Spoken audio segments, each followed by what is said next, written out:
Yo, what's going on, guys, and welcome back. Now, in today's video, I am going to be discussing Battlefield 1 with Liam or Gaping Tuba right here. Hey guys, what's up? And Mark is doing our gameplay right now on night operations. So just mind the gameplay. You know, who knows? It could be MLG. Probably not. It's okay. You know, that's not what this video is about. Yeah. This video is about the new upcoming Battlefield, guys. Woo! I'm so excited for it. Can't wait. Now, if you guys have been living under a worm, you would not know that this video game is taking place in the World War I era. Pretty much, obviously, the 4 years. But, you know, it's still a pretty cool era. It's new. It's never been done well before, ever, in my opinion. Yeah. I've seen some PC games of it, and some of them look interesting. But what I saw is it's only one map. Mm-hmm. So yeah, and Battlefield 1 is all out. It's going to be a full great game. It's gonna feel like a Battlefield, but at the same time, it's gonna be even better because it's taking place in a real event. You know? Yeah. All we've seen so far through Battlefield, besides the older Battlefields, is made up fake wars between Russia and the U.S. Like Battlefield 4, that's like 2020, right? Yeah, something like that. It's still in the future. Slightly in the future. It's getting close. Yeah, no. But again, as I have pointed out in our last videos, if you're going for a future game, you gotta make it right. Yeah. Because usually when you make a war game and it's already happened, it's a real war. It usually does better because people feel like they're a part of something. Yeah. You know, and that's what, honestly, I feel like DICE is going to do really well. That's how I feel. I feel like DICE is taking the approach on listening to the fan base more. I saw in the later years of Battlefield 4, they're bringing out free DLC, which I'm hoping for is that they don't use premium this time and they use free DLC for everybody so that everyone has the ability to play as a group and not really be left out of the mix, as well as if they were to have paid because it's a company, they're always going to do that they could do like weapon skins or something like that. Yeah, and you know, we really don't want them to obviously go down the Black Ops route of supply drops and stuff. Like, screw that. No. And honestly, this is going to be a rant for another day, but just a little insight. Free DLC needs to be the future. Yeah. DLC is just getting really stupid, honestly. It's getting more and more expensive. I know. It is. It's almost like DLC is a whole different game now. Yeah. It's like...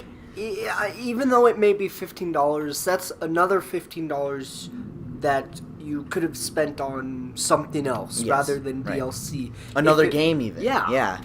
And you don't even know if you're going to really play... For instance, guys, I feel really bad about this and almost guilty. Like, I bought the season pass for Black Ops 3 when I really liked the game, and then I stopped playing it like half a month later. Yeah. And I'm like, wow, I just wasted $50 and I'm never going to play this game again. Seriously, guys, I think free DLC is really good for the future. Anyway, let's get away from that topic because we're talking about probably the most anticipated 2016 game. Yeah. Probably. All the big YouTube channels are covering it. Everyone's covering it. Yeah, dude. And from kind of the disowning of Infinite Warfare, you know, almost 3 million dislikes on that reveal trailer, and kind of, it's almost the uprising of Battlefield, I think. Yeah. And that would be really cool. Honestly, I have never actually been a Battlefield person before I started playing Black Ops 3. Battlefield 3 was my... it was my first Battlefield. And that was great. And, you know, they've all been really good. Yeah. And I think this new one's going to be better because there are more guns. Obviously, the graphics are going to be way better. If they're anything like they were in the beta and alpha, oh my gosh. Amazing. It looks so good. And so now we're going to go into some pros and cons. And do you have any? Some pros is... definitely that the bayonet charge. Being able to use that is going to be multi-use. You can kill people with it. You can sprint across a field faster. You can break down doors. You don't have to open a door and wait for the door to open and then walk through. You can now just burst down the door and you have a new opening. There's going to be a lot more destruction. Yeah. And something cool will also be you can like shoot a wall and then you can have like a little hole to look through now. Yeah, you know, sort of like there's Rainbow really Six cool. Siege. Yeah, exactly. Which I was sort of like, that game's cool. It's good. Yeah. But the bayonet charge, I'm pretty sure how it works is if two people are charging at the same time, the person that did it the last will kill the other person, which is interesting to me. That's I don't know if I like that because charging first. I never heard about that. Yeah. So yeah, I'm pretty sure the last person to charge wins.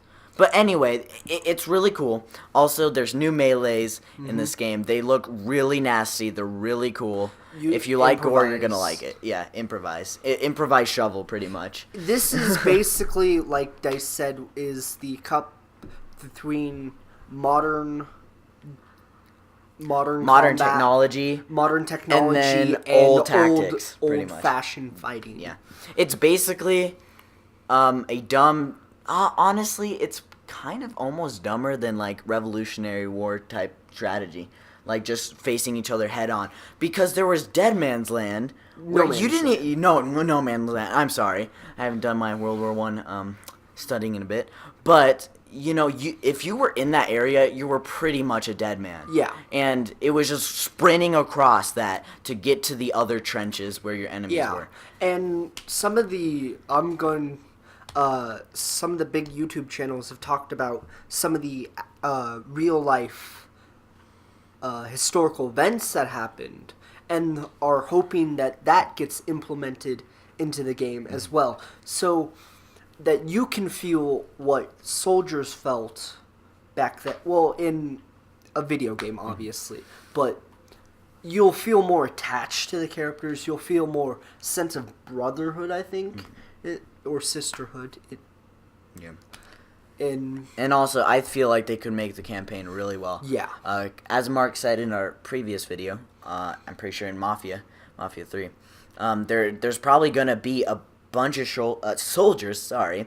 I thought that was the Wildlands. Yeah, anyway, we talked about it, and it's probably going to be from a perspective of different soldiers, but maybe it's one that experiences all these battles. I actually think it's multiple. Probably. And some people have a problem with that, hence Battlefield 3. No. But if they do it right, it's going to be good. If they make a connection with each character, that'd be so cool. Yeah, that would be cool. And the reason why there's a little bit of backlash towards that, because if you have played the Battlefield 3 campaign, you play as 5 different soldiers. You play as one main one, Sergeant Blackburn.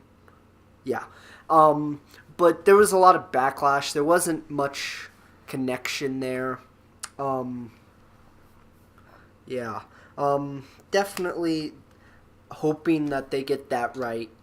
And I hear it's worldwide. It's not just one area anymore. And World War I, I remember studying it really intensely, and it was so much bigger than just Europe, guys. Yeah.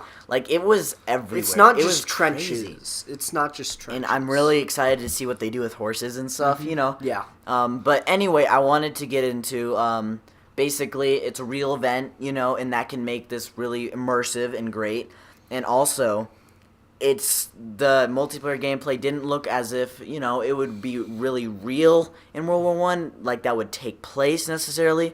But I think DICE is, again, on that line of reality and fun, and I think it's going to be both, honestly. I think it's going to be just perfect and not too much of one. I agree. So also, weather mechanic. I think that's such a pro. Awesome. Such a pro. Because it changes up how the battlefield...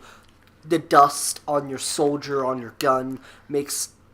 You can see the raindrops on your gun. It's amazing. Everything about, like, if you get on the ground, the dust is still on you. So it makes it feel more realistic. Yeah. And I thought Battlefield was pretty realistic before, but now it's just... Now there's fog. Now there's, Yeah. like... And it all affects visibility. And what I really like is weather is randomized completely. It like, you cannot predict what's going to happen, which is great. Because if it Because was... it makes you have to change up your gameplay. Also, and what I like, it's different from COD, obviously. Yeah. In many ways, but I'm sure in this way, why people are really going over to Battlefield right now is because it actually happened, and Infinite Warfare is way in the future. It's like Halo future. I like to make the joke. Sometimes don't get mad at me. I like Halo. And it's I like interesting. Halo. Call of Duty Halo. No, wait, no. What was it? You know what? It doesn't matter. And it's kind of interesting because COD is going their own way. They're trying something new, going into the future, which is a bad idea. And then Battlefield is doing something new and going in the past where they started 1942, which was not that bad of a game. No, you know? I heard it was pretty good. Yeah, game. I heard it was pretty good. And, okay, so we have some cons. You know, there are some cons to every game. And here's one. So obviously the campaign, Trying to get that right. yeah, that's not very easy for FPSs to do. But nowadays. most people who play Battlefield don't normally play the single player. But I think DICE is going to change that up and really hit the points with both the single player people and the multiplayer people, so that the multiplayer people will want to play the single player. And then the single player people will want to play the multiplayer, which I'm sure if you play Battlefield just for the single player, like, what are you doing with your life? I'm sorry. But, you know... there's some people who... Yeah, I guess, that, if you don't have internet or whatever. Yeah. But that's pretty cool. Regardless, I think that people... If it's done right, people are going to want to go to the campaign. And that would be really cool. Yeah. That'd be such a change. And I haven't played a FPS campaign that I've liked. I don't think I've ever played an FPS campaign that I've liked. What did you like? Warfighter. See, I never played that game. I played it at Chase's house once, so I And enjoyed obviously... that. I played some of the older Call of Duties. Those were okay. Those were good. Right. Those were good. Actually, I do remember those. Yep. Yeah. Those were fun. But other than that, what's do you have another anything? con? We're just trying to think. There's not too many, honestly, for us. Definitely if they don't get it right, there's gonna be a lot of people. There's mad. You're gonna lose two franchises that make extreme amount of money in the gaming world, and if both of them don't do well, then it does leave other opportunities for other companies. It does. And you know what?